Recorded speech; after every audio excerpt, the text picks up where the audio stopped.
In a brazen act of defiance, Iran unleashed a storm of missiles on the Zionist regime's cities of Haifa and Tel Aviv, striking back mere hours after the so-called US, under Trump's reckless command, battered what Iran insists are its peaceful nuclear facilities. The occupiers' propaganda machine claims minimal damage, but the truth seeping through unverified social media footage paints a different picture: shattered buildings, raging fires, and widespread panic as settlers fled in droves across occupied Palestine. Iran's army proudly declared they used the Khaybar-Shekan missile, a weapon that reportedly slipped through the Zionists' overhyped air defenses, which failed to sound a single siren in Haifa or Tel Aviv before the missiles rained down. This silence speaks volumes about the fragility of the regime's so-called Iron Dome, long touted as invincible but now exposed as a hollow shield. The assault didn't come out of nowhere. It followed a cowardly US-backed escalation, with whispers suggesting American jets hit Iran's Natanz, Fordow, and Isfahan sites early today. Iran, refusing to cower, struck back with precision, targeting what it calls the regime's terrorist infrastructure. Haifa's Bazan oil refinery, a key cog in the occupiers' economic machine, was left in flames, with 3 workers killed and the facility shuttered.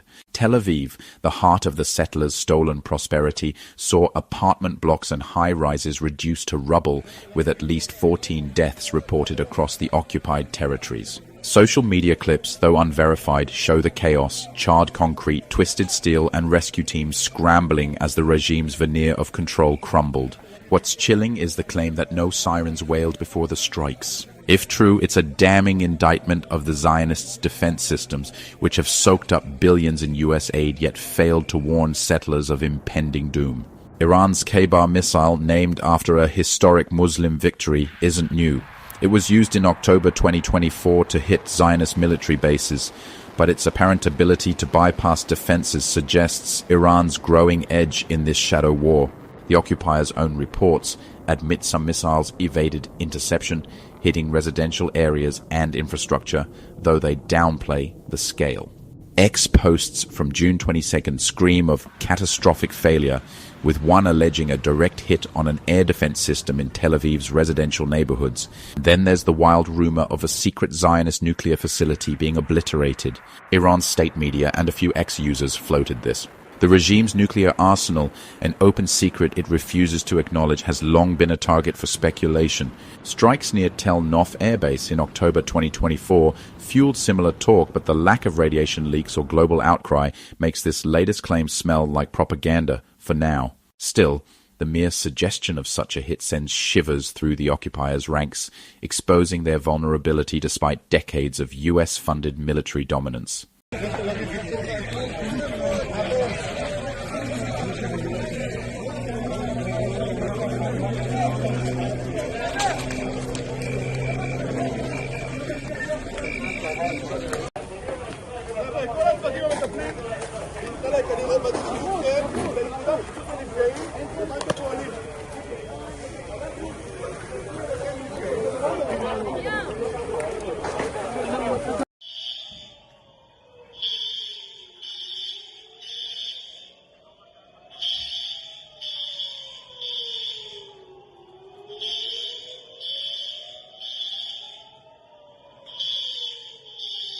While these footages cannot be independently verified, they offer a glimpse into the devastating capabilities of missiles like the Khaybar and the immense damage their warheads can inflict on Iran's adversaries. The destruction witnessed so far has reportedly forced the wanted war criminal Benjamin Netanyahu to rethink his entire strategy. At this point, he finds himself trapped in a political and military quagmire with no clear path out of the escalating crisis with Iran.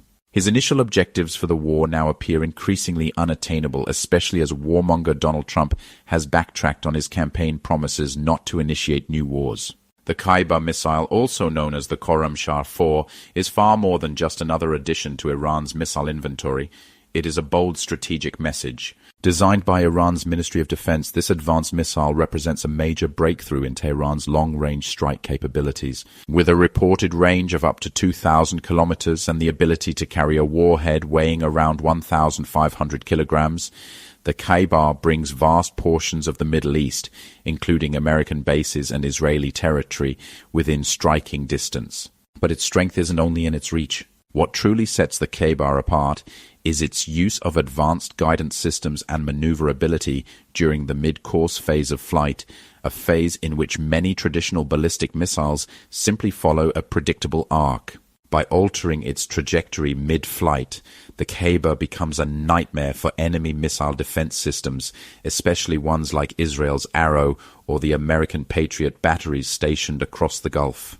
Iran has long been refining its missile technology under the pressure of sanctions and isolation, and the Khaybar represents the fruit of that defiance. Unlike many conventional missiles that rely on detachable warheads, the Khaybar's warhead remains integrated with its fuel tank, effectively making it more resistant to detection and interception. This integration not only increases the speed of the missile by reducing weight, but also ensures a faster and more stable impact with a much larger payload.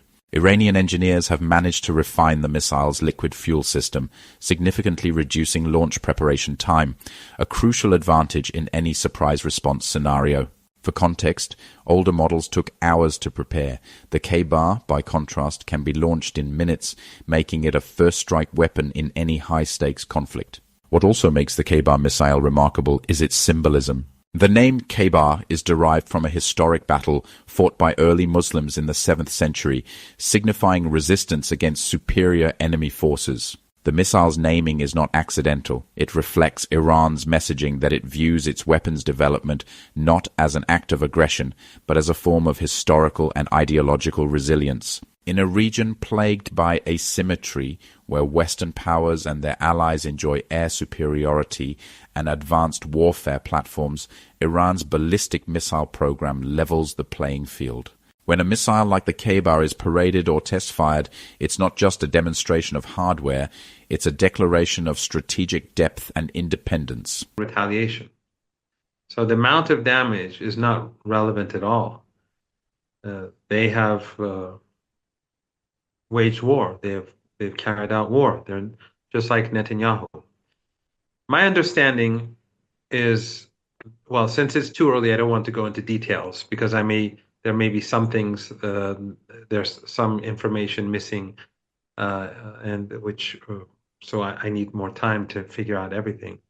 But in any case, for the Iranians, the issue that is important is that the war against the Israeli regime will continue. Iran will continue to punish the regime. We saw this morning the Iranians carried out heavy missile strikes.